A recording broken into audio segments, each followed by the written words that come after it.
Hey everyone, welcome back to Corporate Decoder, the place where we dive deep into the world of corporate filings. Today, we're cracking open Acadian Asset Management's latest 10K. Think of it as their yearly report card, but instead of grades, we get a peek into their financials, risks, and future plans. Will there be sunshine and roses or storm clouds ahead? Let's find out. Scroll December 31, 2024/non-numeric. At first glance, things seem pretty good for Acadian.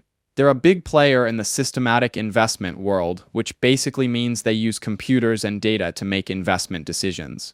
As of the end of last year, they had around $117 billion under their management. That's a lot of trust and a lot of responsibility.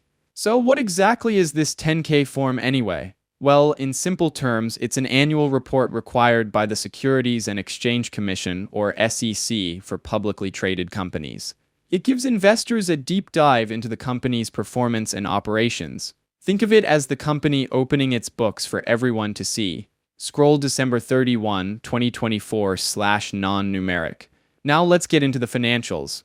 Remember that $117 billion we mentioned? That's their assets under management, or AUM. AUM is a crucial metric. It's like a store's inventory. It shows how much a company is making.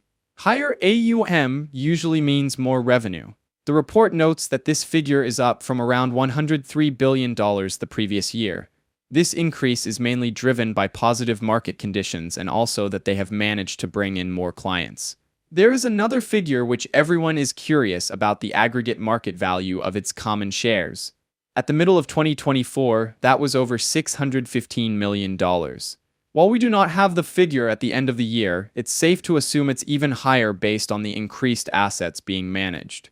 But there's a twist. The company also emphasizes something called economic net income, or ENI. They say it's the key measure their management uses.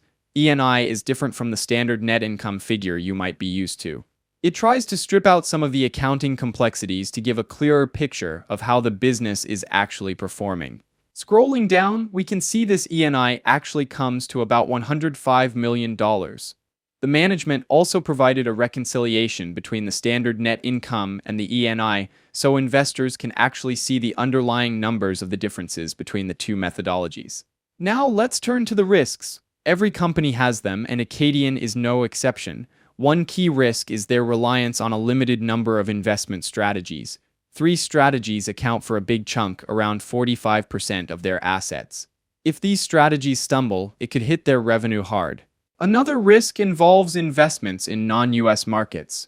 These can be tricky because of currency fluctuations, political instability, and differing regulations.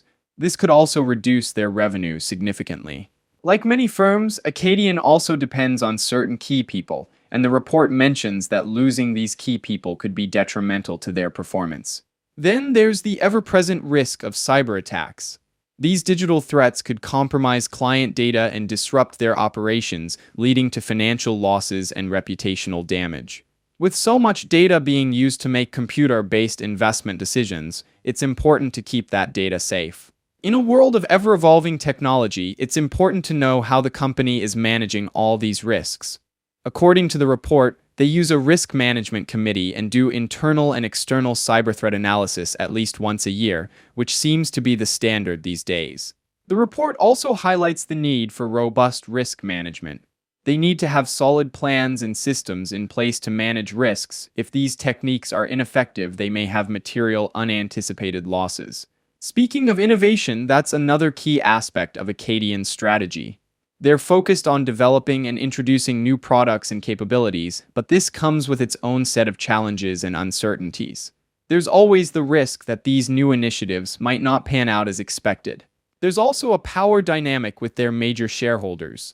As of February of this year, Paulson & Co. Inc. owns almost a quarter of their common stock. This gives them a significant say in the company's decisions, which isn't always a bad thing, but it does create a potential for conflicts of interest.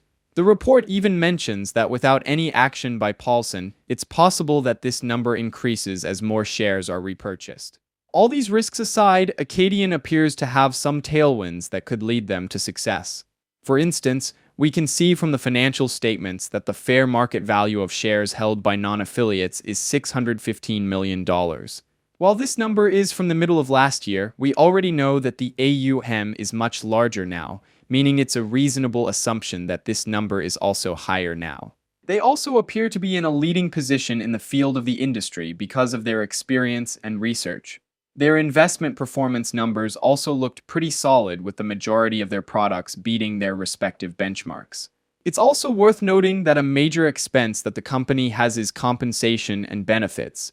It has increased year over year, showing that it is constantly investing in talent to further its research efforts and help retain good workers. On the more conservative end, the company has long-term bonds outstanding around the $275 million range. It's always good to have some available financing on hand in the case of a disaster or if the company needs to pivot in a certain direction. Looking at these results more broadly, Acadian appears well positioned in the market. While their debt levels might cause concern to more conservative investors, they have proven to be able to handle it quite well. Their strong investment strategies, research, and talent should help to drive long-term growth. There's the chance of a major shareholder wielding heavy influence. However, this might also end up benefiting the company with someone having so much vested interest. It's also important to remember that markets always fluctuate, so past performance isn't always a guaranteed indicator of future success. Thanks for watching. If you enjoyed the video, please subscribe, like, and comment.